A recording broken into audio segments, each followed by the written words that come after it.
శ్రీ గురుభ్యో నమ. అందరికీ నమస్కారం అండి. సీతారామ ఛానల్కు అందరికీ స్వాగతము. ఈరోజు శ్రీ గురుచరిత్రలోని 11వ అధ్యాయం గురించి తెలుసుకుందాము. శ్రీ గణేశాయ నమ, శ్రీ సరస్వత్యై నమ, శ్రీ గురుభ్యో నమ. నామధారకుడు అత్యంత ఆసక్తితో ఇలా అన్నాడు. అటు తర్వాత శ్రీ దత్తాత్రేయ స్వామి రెండవ పర్యాయము ఎక్కడ అవతరించారు, ఏ లీలలు ప్రదర్శించారు? అప్రమేయుడైన ఆ భగవంతుని లీలలు మీరు చెబుతూ ఉంటే వినాలని కోరిక నాలో పెరుగుతున్నదే కానీ తరగటం లేదు.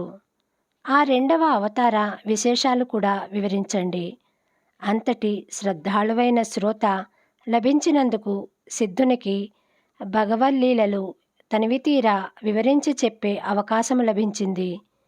అట్టి అదృష్టానికి పొంగిపోయి సిద్ధుడు, నామధారక, దీనులను ఉద్ధరించడానికి తనను తాను దత్తము చేసుకున్న పరమేశ్వరుని చేతలు యోగీంద్రులకు కూడా ఊహించ సాధ్యము కానివి. కనుక నేనెంత వర్ణించినా అగాఢమైన ఆ గాఢలో లవలేశమే అవుతుంది కానీ ఆయన లీలలన్నీ చెప్పినట్లు కాదు సుమా, ఇక విను అని ఇలా చెప్పారు. శ్రీపాదస్వామి ఆదేశించినట్టే అంబిక జీవిత శేషమంతా శివపూజలో గడిపింది. ఆమె మరుజన్మలో మహారాష్ట్రంలోని కారంజా లేక లాడకారంజా అను గ్రామంలో వాజనసేయ శాఖకు చెందిన ఒక సద్బ్రాహ్మణుని కుమార్తెగా జన్మించింది. తల్లిదండ్రులు ఆమెకు అంబా అని నామకరణం చేశారు. ఆమెకు పూర్వజన్మ సంస్కారము వలన సౌశల్యంతో పాటు శివభక్తి కూడా అబ్బింది. ఆమెకు యుక్త వయస్సు రాగానే మాధవశర్మ అనే బ్రాహ్మణోత్తమునకు ఇచ్చి వివాహము చేశారు. అతడు మంచి శివభక్తుడు. ఆ ప్రాంతంలోని స్మార్తులకు శివవ్రతము చేసుకునే అలవాటుండేది కనుక వారిని శివవ్రతులంటారు. పూర్వజన్మ సంస్కారానికి తోడు ఈ జన్మలో భర్త యొక్క సత్సాంగత్యము వలన ఆమె ప్రతిదినము సంధ్యా సమయంలో శివపూజ, భర్తతో కలిసి శని ప్రదోష పూజ, శని త్రయోదశి నాడు విశేషమైన పూజ చేస్తుండేది. విశేషించి అంబ తన భర్తను సూర్యుణ్ణి ఛాయాదేవి వలె విడనాడక సర్వోపచారాలు చేస్తూ ఉండేది. ఇలా 16 సంవత్సరాలు గడిచాక అంబ గర్భవతి అయింది. మాధవశర్మ సకాలంలో పుంసవనాది కార్యక్రమము నిర్వర్తించాడు. నెలలు నిండిన తర్వాత మహామహిమాన్వితమైన ఒక శుభలగ్నంలో ఆమెకొక మగబిడ్డ కలిగాడు. నామధారక, ఆ పిల్లవాడు పుట్టగానే అందరి పిల్లల వలె ఏడవలేదు సరికదా, స్పష్టంగా ప్రణవముచ్చరించాడు. అది విన్నవారు ఆశ్చర్యపోయారు. జ్యోతిశాస్త్ర విద్వాంసులు అతని జాతకము చూచి, మాధవశర్మ, నీ భాగ్యము పండింది. ఈ శిశువు సాక్షాత్తు భగవంతుడే. ఇతడు మనవలే గృహస్థాశ్రమము స్వీకరించడు. చిన్న వయసులోనే సన్యాసము స్వీకరించి జగద్వంద్యుడవుతాడు. ఇతని చరణాలు ధ్యానించిన భక్తులకు కామధేనుమవుతాడు. ఇతని దర్శనము చేతనే పతితులు పావనులవుతారు. ఇతనిని కన్నందువలన మీరు కీర్తి ప్రతిష్టలు, దివ్య సుఖాలు లభిస్తాయి అని దైవజ్ఞులు చెప్పారు. మాధవశర్మ ఆ విద్వాంసులను ఘనంగా దక్షిణ తాంబూలాలతో సత్కరించాడు. వారు సెలవు తీసుకుంటూ, మాధవశర్మ, ఈ బాలునికి శ్రీసిద్ధులు ధాన్యము చేస్తాయి, నవనిధులు పరిచారకులవుతాయి అని ఆశీర్వదించారు. ఆ బాలుడు పుట్టిన వెంటనే ప్రణవముచ్చరించిన సంగతి వాడవాడలా ప్రాకిపోయి అతనిని చూడటానికి జనము ఇసుక వేస్తే రాలనంతగా వచ్చారు. పిల్లవానికి దృష్టిదోషము తగలకుండా తండ్రి రక్షాబంధనము చేయించాడు. తల్లి అతనికి ఉప్పు, మిరియాలు, ఎండుమిరపకాయలు, వేపాకులతో దిష్టి తీసేది. తర్వాత ఒక సుముహూర్తంలో ఆ పిల్లవానికి సాలగ్రామదేవ అని పేరు పెట్టారు. కానీ ఇంట్లో అందరూ అతనిని నరహరి అని పిలుచుకునేవారు. నరులంటే అజ్ఞానబద్ధులైన మానవులు. హరి అంటే మానవుల యొక్క అజ్ఞానము వలన కలిగిన దైన్య తాప పాపాలను పోగొట్టేవాడని అర్థము. ఆ పేరు ముందుగానే ఆయన అవతారమూర్తి అని సూచిస్తున్నట్లున్నది. బలహీనంగా ఉండటం వలన అంబ వద్ద పిల్లవానికి చాలినన్ని పాలు లేవు. పిల్లవాని కోసము ఒక దాదిని కానీ పాడి మేకను కానీ ఏర్పాటు చేయాలని ఆ దంపతులు ఆలోచిస్తుండగా ఆ పిల్లవాడు తన చిన్నారి చేతులతో తల్లి యొక్క వక్షస్థలాన్ని స్పృశించాడు.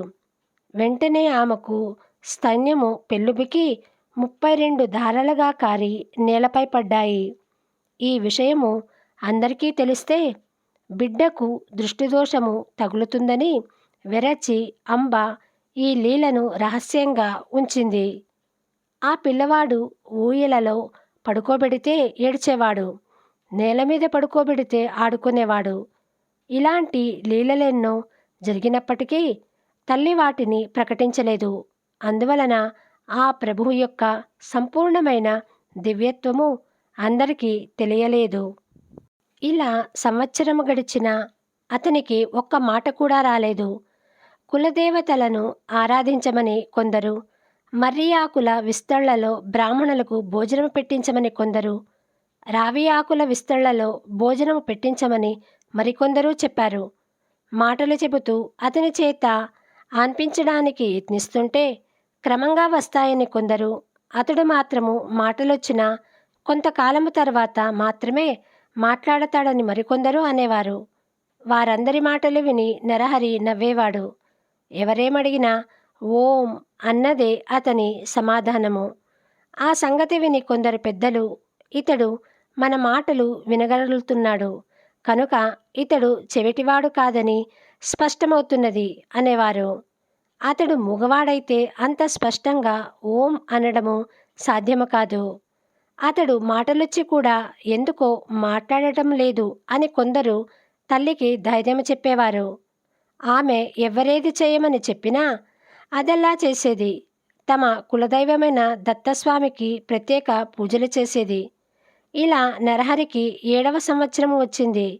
కానీ అతడు మాట్లాడనే లేదు. బాలుడు మూగవాడవుతాడని తల్లిదండ్రులెంతో కలత చెందారు. ఒకనాడు అంబ అతని పరిస్థితికి కంటతడి పెట్టింది. అది చూచి నరహరి సైగలతో ఆమెను వారించి ప్రక్కనే ఉన్న ఒక ఇనుప వస్తువును తెప్పించి చేతితో త్రాకాడు. తక్షణమే అది బంగారంగా మారింది. ఆశ్చర్యంతో తల్లిదండ్రులు మరికొన్ని ఇనుప వస్తువులను అతని చేత తాకించారు. అవి కూడా బంగారంగా మారాయి. తమ పిల్లవాడు సామాన్యుడుగాడని, ఆజన్మసిద్ధుడని వారు గుర్తించారు. అయినప్పటికీ ఆ దంపతులు అతడు మాట్లాడకపోవడం గురించి దిగులు పడుతూనే ఉండేవారు. అతడు వేదాధ్యయనము చేసి స్వధర్మాన్నెలా పాలించగలుగుతున్నాడని మాధవశర్మకున్న దిగులు. తల్లి ఒకరోజు అతనిని అక్కున చేర్చుకుని కన్నీరు కారుస్తూ, నా కన్న తండ్రి, నీ మాటలు విని ఆనందించే భాగ్యము మాకు లేదా అన్నది. అది విని నరహరి నవ్వి తనకు ఉపనయనం చేస్తే మాట్లాడుతానని, మొట్టమొదటగా ఆమెతోనే మాట్లాడుతానని సైగల ద్వారా తెలిపాడు. ఆ సంగతి విని మాధవశర్మ ఆశ్చర్యపడి అతని ఉపనయనానికి ఒక శుభముహూర్తం నిర్ణయించి ఊరివారందరినీ ఆహ్వానించాడు. గ్రామస్తులందరూ అతడి ఆశలు అడియాసలై నలుగురిలో తలవంపులకు గురి అవుతాడని తలుచారు. కొందరు పెద్దలు మాత్రము, అయ్యా, ఆ పిల్లవాడు గాయత్రి మంత్రము ఉచ్చరించగలిగితే మనకేమి, లేకపోతేనేమి, మనకు మాత్రము మృష్టాన్న భోజనము, ఘనంగా దక్షిణ తాంబూలాలు లభిస్తాయి కనుక ఈ ఉపనయన కార్యక్రమము జరుపుకోనివ్వండి అన్నారు. అందరూ ఉపనయనానికి మాధవశర్మ ఇంట సమావేశమయ్యారు. నరహరి ముండనము, మాతృభోజనము అయ్యాక జింక చర్మము, పసుపు వస్త్రము ధరించాడు. చెవిలో గాయత్రి మంత్రము ఉపదేశించినప్పుడు నరహరి ఆ మంత్రరాజాన్ని మనసులోనే జపించి దీక్ష తీసుకున్నాడు. తర్వాత అతడు తల్లికి నమస్కరించి ఆమెను భవతీ భిక్షాం దేహి అని భిక్ష కోరి మొట్టమొదట ఆమెతోనే మాట్లాడుతానని, తల్లికి తానిచ్చిన మాట నిలబెట్టుకున్నాడు. తల్లి మొదట భిక్ష ఇచ్చి ఋగ్వేదము పఠించు, ఆచారము పాటించు అనగానే నరహరి అగ్నిమీళే పురోహితం అని ప్రారంభించి ఋగ్వేదములోని మొదటి మంత్రము చెప్పాడు. అంబ రెండవసారి భిక్ష ఇచ్చి యజుర్వేదము పఠించు, ఆచారము పాటించు అనగానే నరహరి ఇషేత్వ అని ప్రారంభించి యజుర్వేదములోని మొదటి మంత్రము పఠించాడు. తల్లి మూడవసారి భిక్ష ఇచ్చి సామవేదము పఠించు, ఆచారము పాటించు అనగానే నరహరి అగ్ని ఆయాహి అని ప్రారంభించి సామవేదంలోని మొదటి మంత్రము గానము చేశాడు. అది వినగానే తల్లిదండ్రుల ఆనందానికి, సభలోని వారి ఆశ్చర్యానికి అవధులు లేవు.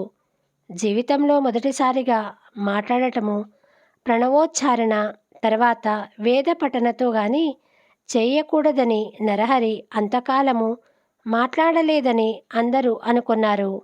3 భిక్షలు అయ్యాక ఆయన 4వ వేదము కూడా చదివాడు. ఆయన భగవ అవతారమని తెలుసుకొని అచటి బ్రాహ్మణులంతా నమస్కరించారు. సర్వశాస్త్రాలకు జన్మస్థానమైన ఆ ప్రభువుకు ఇది ఒక లెక్కలేనిది కాదు.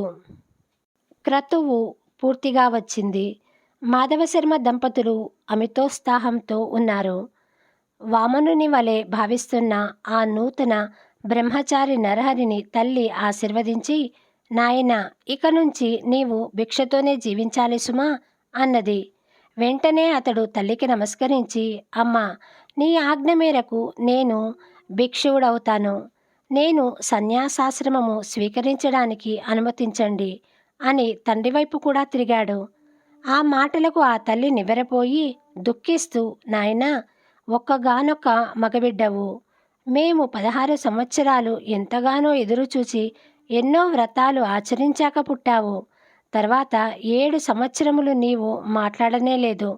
ఇంతకాలానికి పరమేశ్వరుని కృప వలన నేను చేస్తున్న పూజలు, వ్రతాలు ఫలించి ఈరోజే మొదటిసారిగా నీ మాటలు వినగలిగాను. అందుకు నేను సంతోషిస్తుండగా నీవిలా అంటావేమి? అప్పుడే నీవు ఇల్లు విడిచిపోతే మా గతేమిటి? నీవు గృహస్థువై బిడ్డలు కలిగాక సన్యసించవచ్చు కదా అని బ్రతిమాలింది. అప్పుడు నరహరి తల్లిని కౌగలించుకొని ఓదార్చి, అమ్మా, నా మాట విను. వివేకంతో ఆలోచించి ఈ వ్యర్థమైన దుఃఖాన్ని తొలగించుకో. నేను ధర్మరక్షణ కోసం అవతరించాను. నీకింకా 4 బిడ్డలు కలిగి ప్రేమతో మీ సేవ చేస్తారు. వెనుకటి జన్మలో నీవు నిష్ఠతో శంకరుణ్ణి పూజించడం వల్లే నేను నీ గర్భాన జన్మించాను అని చెప్పి ఆమె శిరస్సుపై తన చేతి నుంచి ఆశీర్వదించాడు. వెంటనే ఆమెకు తన పూర్వజన్మ స్మృతి కలిగింది. అతడు శ్రీపాద వల్లభుడిగా దర్శనమిచ్చాడు. వెంటనే ఆమె ఆనందంతో పరవశించి అతని పాదాలపై పడి ఇలా అన్నది, స్వామి, పూర్వజన్మలో కుపుత్రవతి అయిన నేను ఆత్మాహుతికి పాల్పడినప్పుడు రక్షించిన శ్రీపాదుడువు నీవే. బ్రహ్మాండాలన్నీ నీలోనే ఉన్నాయి. అట్టి నీవు నా గర్భాన పుట్టినందువలన నా భర్తృవంశము, పితృవంశము కూడా పావనమయ్యాయి. అతడు ఆమెను లేవదీసి, అమ్మా, ఈ పూర్వవృత్తాంతము వెల్లడి చేయవద్దు. నీకొక రహస్యము చెబుతాను, గుప్తంగా ఉంచు. నేను సంసారమంటని సన్యాసిని. నేను చేయవలసిన తీర్థాటనము మొదలగున కార్యాలెన్నో ఉన్నాయి. అవి నేను ప్రకటించ వీలులేనివి, రహస్యమైనవి. ఈ కర్తవ్యము నాకు తప్పదు. కనుక నేనింట్లో ఉండ వీలుపడదు. కనుక నీవు అనుమతి ప్రసాదించు అన్నాడు. శ్రీ దత్తాయ గురువే నమః. శ్రీ శ్రీపాద శ్రీ వల్లభాయ నమః. శ్రీ నృసింహ సరస్వత్యై నమః. 11వ అధ్యాయము సంపూర్ణము.